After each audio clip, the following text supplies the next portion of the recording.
ഞാൻ കഴിച്ചോണ്ടിരുന്നത് എനിക്ക് ഒരു പ്രശ്നവും അല്ലല്ല, വന്നിട്ടില്ല ഇതുവരെ. എല്ലാവർക്കും ഒരു പ്രശ്നം വരൂല, മനസ്സിലായോ? എല്ലാരും ബോഡി ഒരേപോലെ അല്ലല്ലോ, സെൻസിറ്റിവിറ്റി വ്യത്യാസം ഉണ്ടല്ലോ. അപ്പൊ അത് ചിലർക്ക് വായിൽ അൾസറൊക്കെ ഉണ്ടാവാനുള്ള ചാൻസ് ഉണ്ട്. അപ്പൊ അതറിയാനാണ് ചോദിച്ചപ്പോ പുള്ളി അല്ല ഡോക്ടർ എന്താ കോഴിക്കോടാണ് കോഴിക്കോട് എന്തോ ആണെന്നാണ് പറഞ്ഞത്. പുള്ളി വീട്ടിൽ വന്ന ഒരിക്കൽ വീട്ടിൽ വന്നായിരുന്നു. ഇവിടെ എന്തോ ആവശ്യത്തിന് വന്ന സമയത്താണ് ചേച്ചി വിളിച്ചോണ്ട് വന്നത്. ഒരിക്കൽ വീട്ടിൽ വന്ന് എന്നെ നോക്കിയിട്ട് പോയതാ. അപ്പോഴാണല്ലേ മരുന്ന് എഴുതിയത്? അപ്പോഴാണ് എഴുതിയത്. ഫുള്ള് കിഡ്നിയിലും ലിവറിലും ഇൻഫെക്ഷൻ ഉണ്ട്.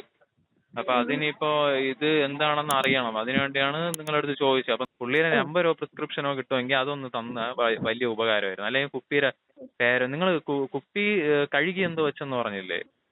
സ്റ്റിക്കർ എന്തോ കളഞ്ഞിട്ട് കഴുകി എന്തോ വെച്ചെന്ന്. അപ്പൊ അതിന്റെ അടപ്പിന്റെ ഫോട്ടോ ഒന്ന് എനിക്കൊന്ന് ഇപ്പൊ എടുത്തിട്ടൊന്ന് സജിന്റെ വാട്സാപ്പിൽ ഒന്ന് അയച്ചാൽ മതി. ഫാർമസി എന്ന് പറയുന്ന കുപ്പിയാകുമ്പോഴത്തേക്കും അടപ്പിൽ ലേബൽ ഉണ്ടാവും, അല്ലാതെ പറ്റൂലല്ലോ.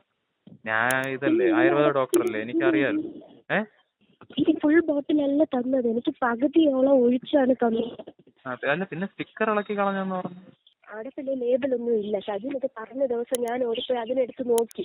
മേ ബി അതിൽ എഴുതിയിട്ടുള്ള നെയിം ഒന്നും ഞാൻ നോക്കിയിട്ടില്ല. തരാറാണ് പതിവ്. സ്റ്റിക്കർ ഉണ്ടായിരുന്നു, പക്ഷെ അത് ഏത് സ്റ്റിക്കർ ആണെന്നും എനിക്ക് അറിഞ്ഞൂടാ. അമ്മ എനിക്ക് ഒഴിച്ചു തരാറാണ് പതിവ്. എന്റെ കയ്യിലൊന്നും തരില്ല മെഡിസിൻസ് ഒന്നും. എന്തെങ്കിലും ഒരു ക്ലൂ അതിൽ നിന്ന് കിട്ടുമെങ്കിൽ എടുത്ത് അയക്കാൻ വേണ്ടി ഞാൻ പോയി നോക്കിയിട്ടാണ് ഞാൻ വന്ന് പറഞ്ഞത്. ഇങ്ങനെ കഴുകിയെല്ലാം ഇട്ട് മാറ്റിയിടാൻ ഇതിലൊന്നും ഇല്ല എന്ന് പറഞ്ഞിട്ട്.